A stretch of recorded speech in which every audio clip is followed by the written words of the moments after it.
Hello, my name is Martin Kelly. I'm senior editor here at Friends Journal, and with me today is Jack Ciancio of Error at Friends Meeting in North Carolina yearly meeting, Friends United meeting.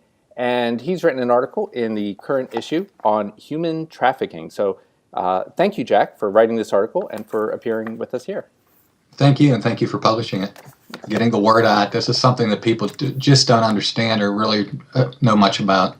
Right. Well, we think of human trafficking when we think of and slavery. We think of the 19th century and cotton fields in the South, or we think of the lurid TV things, interviews we see of sex trafficking in Thailand or something. But it's not just that, and it's not just over there or back in time. Tell us a little bit more about what modern trafficking is.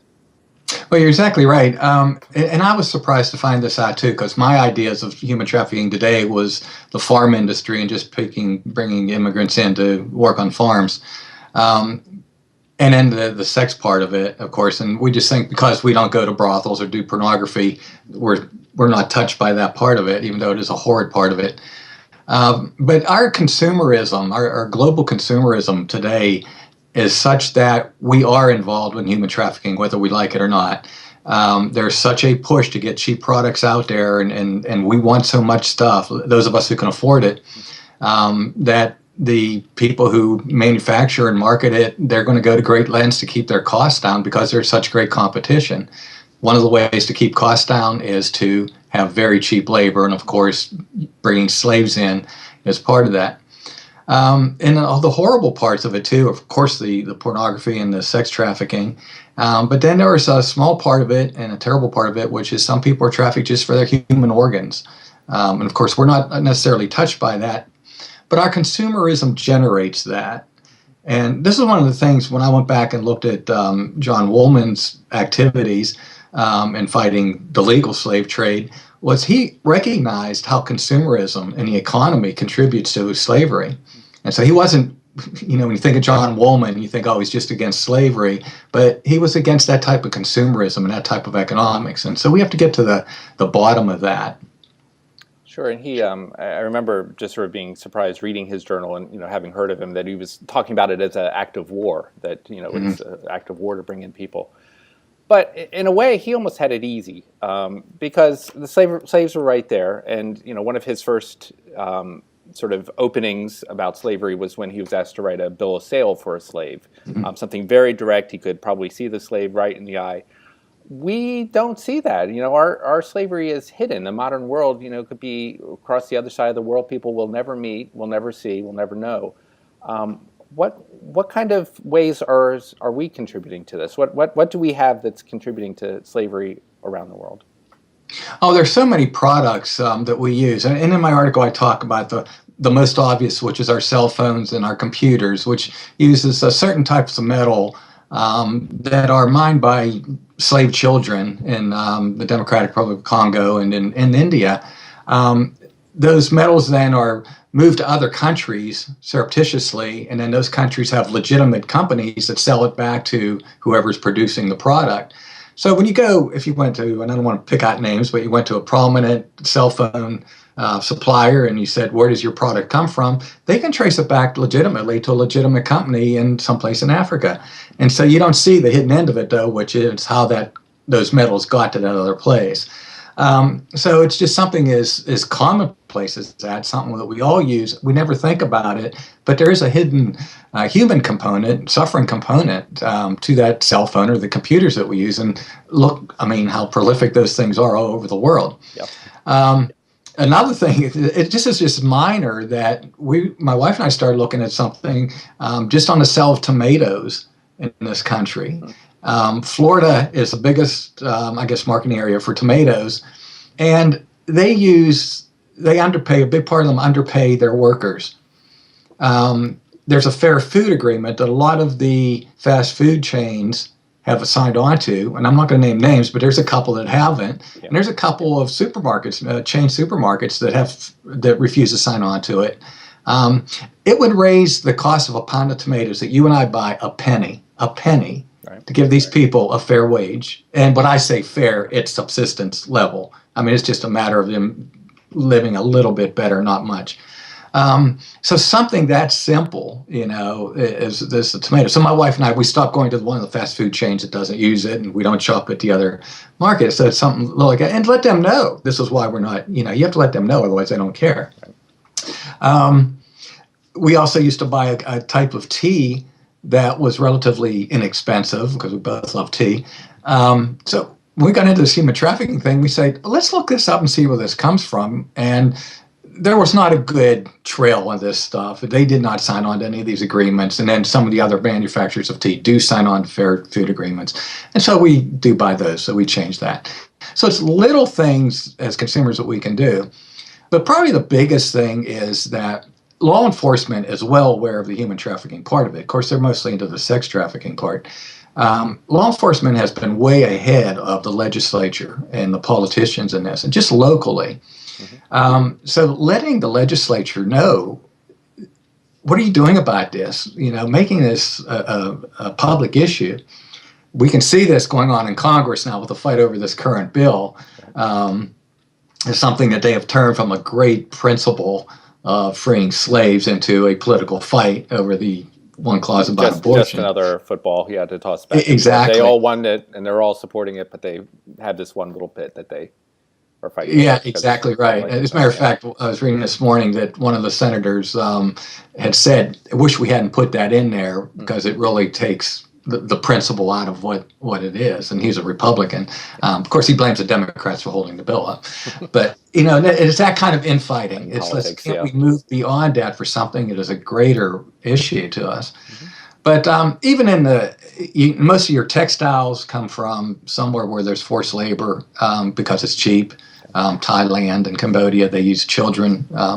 So we're robbing these children of their education, of their childhood, which should just be relatively happy, if not, as luxurious as we might have in the United States. But they don't go to school; they go to work in the mines. And one of the people who read the article came back to me, and she said she looked at her child and had tears in her eyes, thinking, "What if it was him who was nabbed and sent to forced labor like that?" And that was just hard for her to take.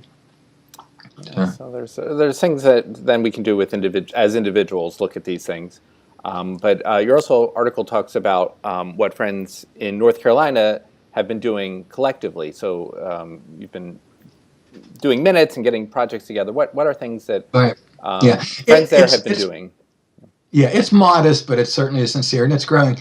When we started to look at this, it's such a big issue, and where do you tackle it? As even a small yearly meeting, we don't have the resources to go after this in a big way. And then there's liabilities and legalities, if you're going to set up safe houses or go after people. And these people who do the trafficking, they're vicious. They're like drug traffickers. They're not going to stand for their products being stolen from them. Right. Well, you say it's the second largest, most illegal activity out there in terms of money. Exactly. So it's, yeah.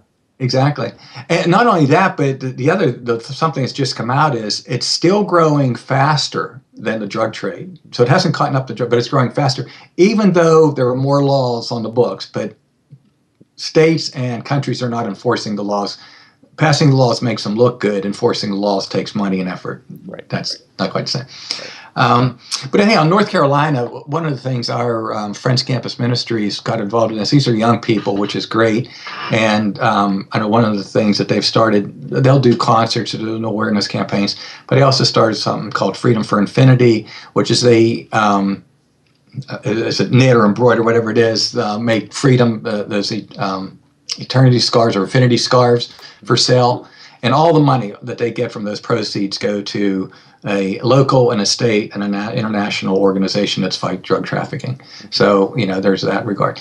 Our biggest goal right now is just making people aware. We figured that for us right now, as a starting foundational part of what we can do in our efforts, is to make people aware. This crosses denominations, it crosses political lines, till it gets to Washington, obviously. Yeah. Hopefully that'll be worked out. But if you meet somebody who's for slavery, they've got other issues, that need to be dealt with than that. So we've not run into anybody who doesn't say, "Oh my gosh, I didn't know," and think about what you can do. I think sometimes people are so overwhelmed because the issue is so ubiquitous and so huge, it is so global. What can I do?